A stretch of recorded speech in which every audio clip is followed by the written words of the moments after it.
Hi hello welcome to Ann's vlog. Chicken chilli ಹೇಗೆ ಮಾಡೋದು ಅಂತ ನೋಡೋಣ ಬನ್ನಿ.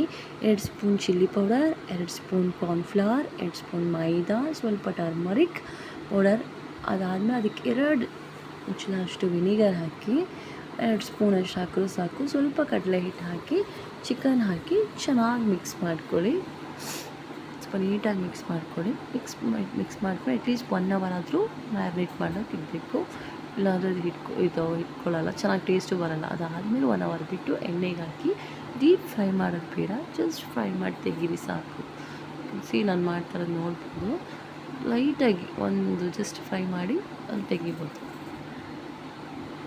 ಒಬ್ಬರು ರೆಸ್ಟೋರೆಂಟ್ ಸ್ಟೈಲ್ ಸೇಮ್ ಇದೇ ಇದನ್ನು ಫಾಲೋ ಮಾಡಿ ನೋಡಿ. ರೆಸ್ಟೋರೆಂಟ್ ಸ್ಟೈಲ್ ತುಂಬ ಟೇಸ್ಟಿಯಾಗಿರುತ್ತೆ. ನೆಕ್ಸ್ಟ್ ಇನ್ನೊಂದು ಪ್ಯಾನ್ ತೊಗೊಂಡು ಬೆಳ್ಳುಳ್ಳಿ, ಹಸಿಮೆಣಸಿನ್ಕಾಯಿ, ಕ್ಯಾಪ್ಸಿಕಮ್, ಈರುಳ್ಳಿ ಎಲ್ಲ ಹಾಕಿ ಚೆನ್ನಾಗಿ ಮಿಕ್ಸ್ ಮಾಡ್ಕೊಳ್ಳಿ. ಅದರಲ್ಲಿ ಸ್ವಲ್ಪ ಉಪ್ಪು ಕಡಿಮೆ ಇರೋದ್ರಿಂದ ನಾನು ಈ ಟೈಮಲ್ಲಿ ಸ್ವಲ್ಪ ಉಪ್ಪು ಹಾಕ್ಕೊಂಡಿದ್ದೀನಿ. ಉಪ್ಪು ಹಾಕಿ ಜಸ್ಟ್ ತುಂಬ ಫ್ರೈ ಆಗಬೇಕು ಅಂತೇನಿಲ್ಲ, ಲೈಟಾಗಿ ಫ್ರೈ ಆದರೆ ಸಾಕು. ಅದಕ್ಕೆ ಟೊಮೊಟೊ ಕೆಚಪ್, ಸೋಯಾ ಸಾಸ್ ಎಲ್ಲ ಹಾಕಿ ಮಿಕ್ಸ್ ಮಾಡಿ. ಓಕೆನಾ? ಸ್ವಲ್ಪ ಖಾರ ಇನ್ನೂ ಬೇಕು ಅನ್ನೋದು ಸ್ವಲ್ಪ ಚಿಲ್ಲಿ ಪೌಡರ್ ಹಾಕ್ಬೋದು.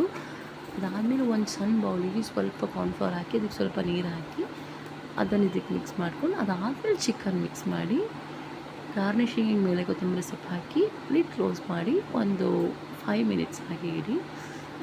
ಸೊ ಈಗ ನಿಮ್ಮ chilli chicken ready to serve. Super ಯಮ್ಮಿಯಾಗಿ ಟೇಸ್ಟಿಯಾಗಿರೋ chicken chilli ready. Thank you for watching. Support ಮಾಡಿ, ಸಬ್ಸ್ಕ್ರೈಬ್ ಮಾಡಿ. Thank you.